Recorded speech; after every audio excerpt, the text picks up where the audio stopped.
morning for day 3. No, I said 2. We are up early again, but we had to get up early today because we are leaving early to go do today's activities, which I'll say in a second. We woke up at about 3:30, but we went to sleep at about 9 last night, so we got a lot more sleep. Yeah, and I feel a lot more wide awake today, so that's good. Chris went to the gym again. He's just come back, had a shower, and gone out to go get a sandwich for breakfast. And I had a shower too. I was going to wash my hair this evening, but I looked in the mirror and was like, that's not something dry shampoo can fix. So I had a shower and now I have to dry my hair, which takes a really long time. It's 7 in the morning right now.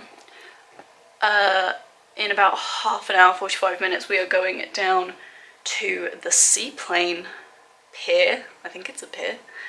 And we are going over to Vancouver Island to do some whale watching, which is super exciting.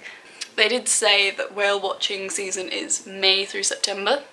This was like the only company basically that that had tours in April, so not really expecting to see any whales, but we might still see seals or dolphins or something, so that's pretty cool. And we're getting a seaplane there and back, which is super exciting. And then we've also got like the rest of the day over on Vancouver Island as well, which is really nice, in the little harbour town there. So yeah, that's today. I need to go and dry my hair because it takes forever.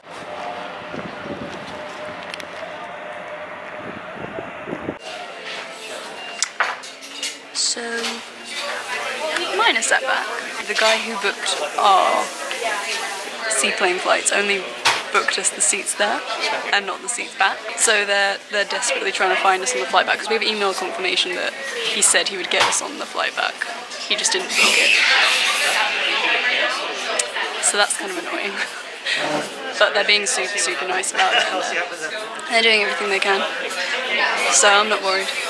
But it's a good job we got here really early to get that sorted, because that would have been disastrous if we got here too late to get it fixed.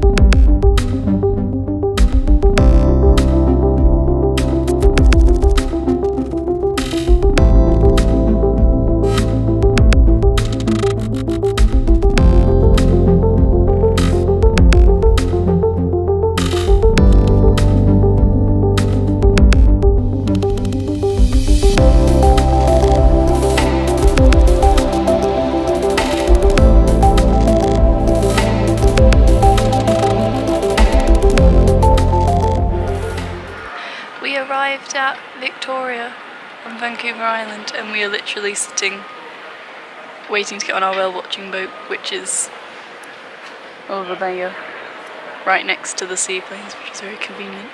Very excited. You're excited? I am excited.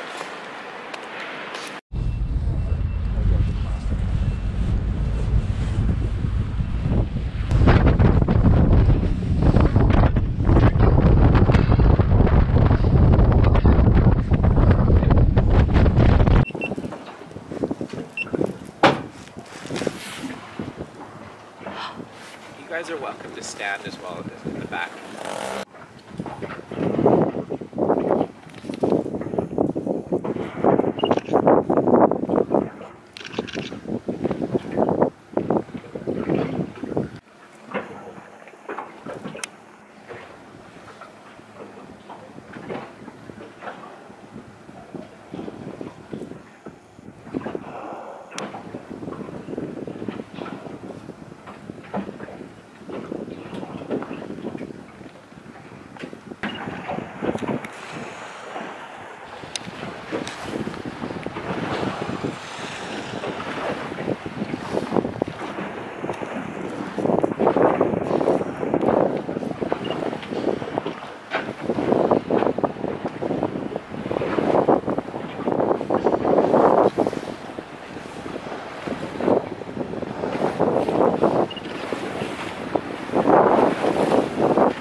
came down? Yeah.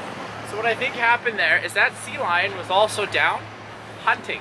He came up and he whacked a fish, because the sea lions, if you're gonna eat a fish, it's tough to break it apart, so they slap it on the surface of the water. So he came up and did that right beside the predator. So what that shows you, right, is how quiet they are. See, I think they went around him.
I was so happy. I was so pessimistic going in because literally everyone on the internet's like, you won't see anything in April because it's too early.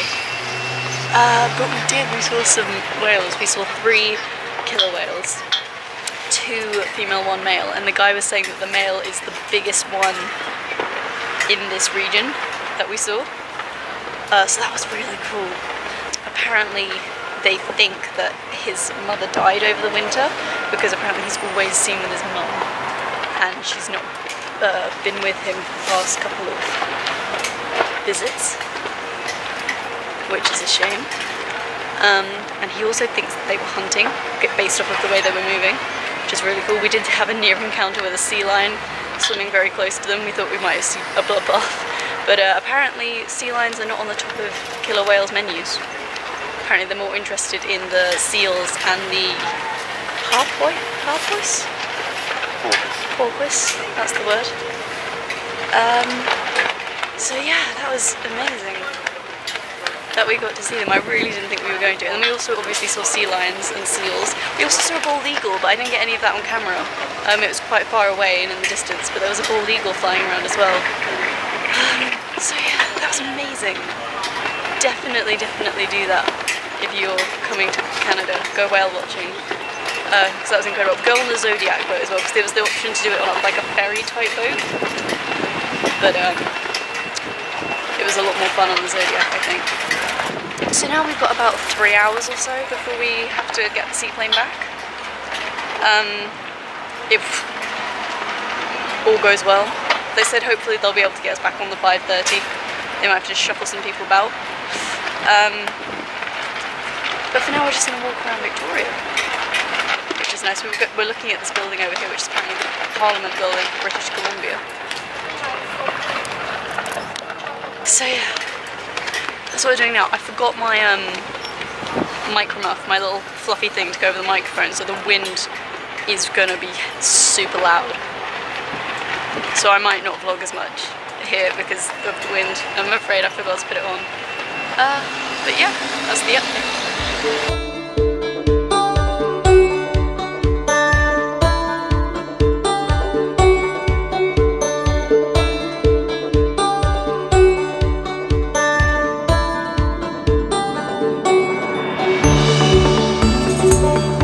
So a guy just walked past and gave us like half a loaf of bread because he was like, oh, I don't have time to feed the ducks right now, so you can have the bread. And we're like, oh, thanks. And so Chris is now feeding some ducks, and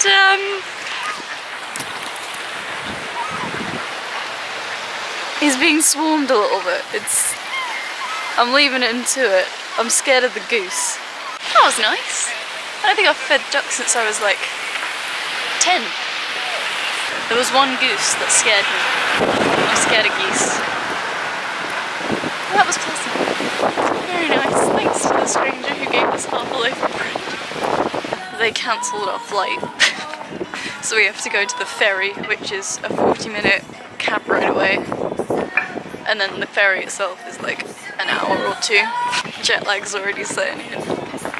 Oh well. Can't ruin a perfect day. We're about to get on the ferry. We just found out that we're coming into the south of Vancouver and our hotel's in the north of Vancouver. So we have to get another cab journey. Whereas the harbour that we flew from the Seaplane is literally right next door to our hotel. And we thought the ferry was going near there, because there is a ferry port there. But this ferry is going to the other side of Vancouver. We're finally back at the hotel. It's nearly 10 o'clock. Chris has gone out to get pizza for dinner. And we're going to bed. So I didn't vlog any of the journey back because jet lag hit us very suddenly and we suddenly got very frustrated and angry with the whole situation. Basically, our seaplane got cancelled because of the weather, that it was too windy. And the only option to come back was to get the ferry. But the ferry port is on the opposite side of the island to the seaplane and we had to get a cab there. The cab cost $75 to get there. The ferry itself cost $40. And the ferry came in at a port at the opposite end of Vancouver from our hotel. There is a harbour right outside a hotel with ferries. And we assumed it was going to go in there. It didn't. The only ferry to Vancouver was at the opposite end of Vancouver. So the cab back was like $80. So yeah, that's a very expensive end to the day. Also, I got a text from Vodafone while I was on the ferry. When I arrived, I got a text from Vodafone saying you can use your regular data allowance for £6 a day.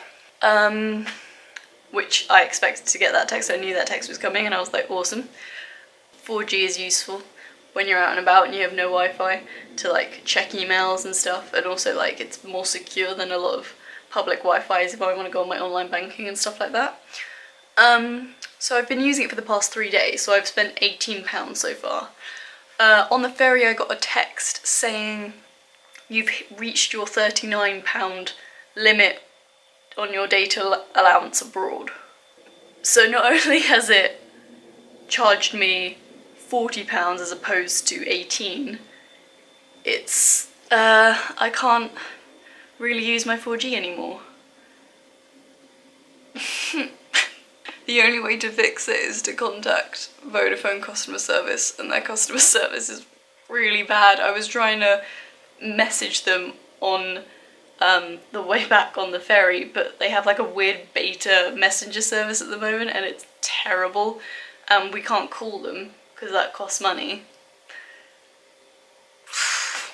Really, really annoying. They've mischarged me. They've texted me saying that I can spend £6 a day and then they've charged me £40. Anyway, despite the incredibly frustrating and expensive ending to the day, I've had a really amazing day. It's been really fun. Going whale watching and seeing whales in the wild has been like on my bucket list for years now. So to actually go out and do it, especially when I thought I wasn't even going to get to see whales, we were told it was way too early to see them. It was amazing, it was so good. And then we walked around the parks, around Victoria, a really lovely, pretty, picturesque town. Really made me jump, I don't know what that was. Yeah. That's it for today. We're really tired and very poor now. So we're gonna go to bed after our pizza. And we're gonna have a very, very slow, chill day tomorrow for our last day in Vancouver. See you then. Bye.